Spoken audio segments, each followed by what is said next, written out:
Well, let's begin what's trending with reactions to the suspension of Abdurrashid Bawa, chairman of the Economic and Financial Crimes Commission, by President Bola Ahmed Tinubu on Wednesday.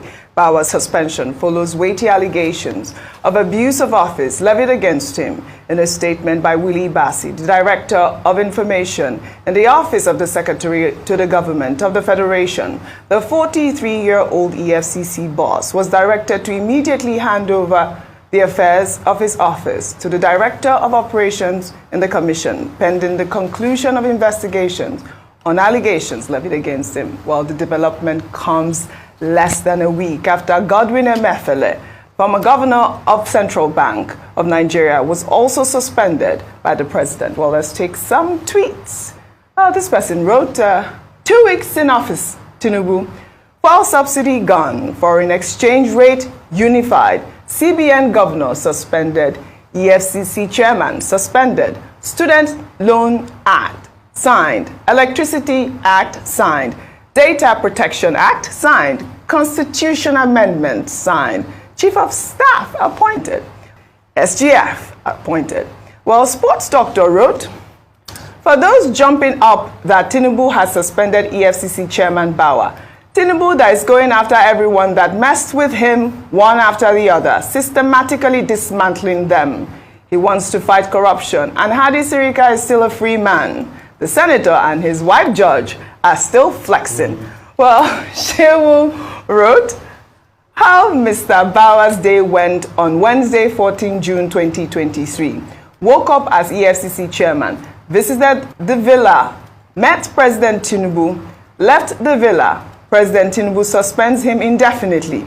President says he has to answer to weighty allegations of abuse of office. DSS invites Mr. Bawa. Mr. Bawa likely spent the night in DSS custody. I believe Shewu is absolutely right. There is a picture that was circulating, and I think he posted that with that picture. The suspended EFCC chairman last night honored an invitation by the Department of State Services hours after he was asked to stay off work indefinitely by the president. The spokesperson for the DSS, Dr. Peter Afunaya, confirmed in a statement that Abdurrashid Bawa arrived at DSS headquarters last night. All right, Rufai, I believe we did this. You guys did highlight this earlier this morning, but I wanted to take some reactions from social media. I mean, this is not uncommon, right, with presidents. They do suspend. I mean, it seems like it's becoming a trend, correct? They are suspending the EFCC chairman. But what happened to Magu at this point? Was he not? I mean, truth was they were done with Magu, just like they're done with Bawa. There are no hard feelings. I saw this coming. It'll have been funny if Bawa had not seen this coming. They were going to be done with him at some point. And the way in which they do it, they suspend you. They said they are weighty allegations. In the case of Magu, they went through the Justice Salami panel. We went through all of that. Till date, we have not seen the result of that panel. We just need to see the weighty allegations, behind all of this. And like the DSS, once they're done with their investigation, if he's going to be charged to court, let him be charged to court. It's as simple as ABC. But we should also respect his fundamental rights and stop this trial by media, like we always say. Because that always happens, and in the end, you'll be looking for the weighty allegations. In the case of Magu, till date, we're still waiting for those allegations. We've never seen it. But, I'm not really surprised. Any new incumbent president comes in, he wants his own people, but their rights should be respected. Like till date, I don't know what's going on with Emefiele. He ought to have been charged to courts, except if the DSS has gone to get another, court order to be able to keep him, to investigate him further. If they've not done that, he ought to have been charged to court. He's got a fundamental human right, just like I will say in the case of Bawa too. After investigating, the law provides for how long you can keep somebody in your custody. So no hard feelings. That's the way it works. And it's not even only him. It's just only gone on and on like that. You have many cases. Adiza Bala Osman is another one. She was suspended. When the investigation was done, we were not told anything until she had to write a book to clear her name and say what happened. A very fantastic book. I read the book, Stepping on Toes. So that's the way the government works. Once they are done with you, they are done with you. The case of Magu particularly made me laugh. Because Magu's case was very funny. Because the Senate had not given a say-so as regards confirmation of Magu, and he was allowed to serve so many years as acting. But nobody saw anything wrong with it. But when they were done with him, They were so quick to kick him out and you see there are lots of people that are going to be kicked out. But wasn't he reappointed? You get, as a police, he had a position. Yeah, I'm sure he was absorbing in the police force. Yes, so once they're done with you, they're done with you. Another thing I quickly want to remember, because any person that said Hadi Sirika, I think there's a story that's making the rounds as regards Hadi Sirika being invited by the EFCC. I saw that. So just to be able to balance not that. 100% confirmed. Not 100% I saw that balance, breaking news as yeah, well. so I saw that story, and I think a couple of the papers took it. Yeah. But that's just it. They're done with Bawa, on to the next one.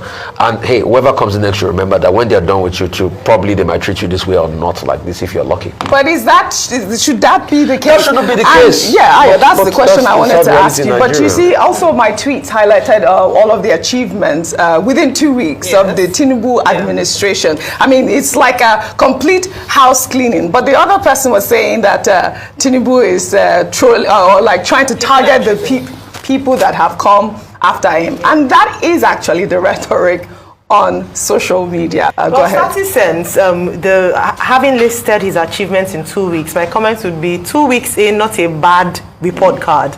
However, of course, some of the decisions he's made or the announcements he's made hasn't been met without criticisms. Now, let's go back to the second one, which also got my attention, because it's very true.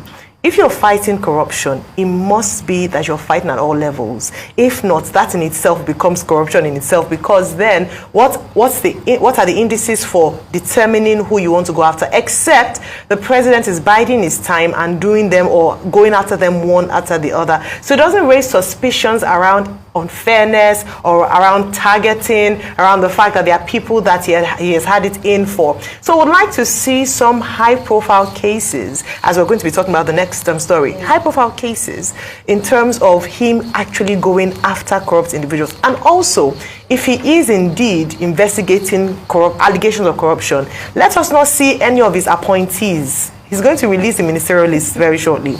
His appointees who have cases to answer, because then it defeats the purpose of fighting corruption. So we'll be watching. Hope it's fair across board. Absolutely. Bukachua, you should start from there. By today, NGC highlighted should have highlighted that. Bukachua as well. Well, all right. Well.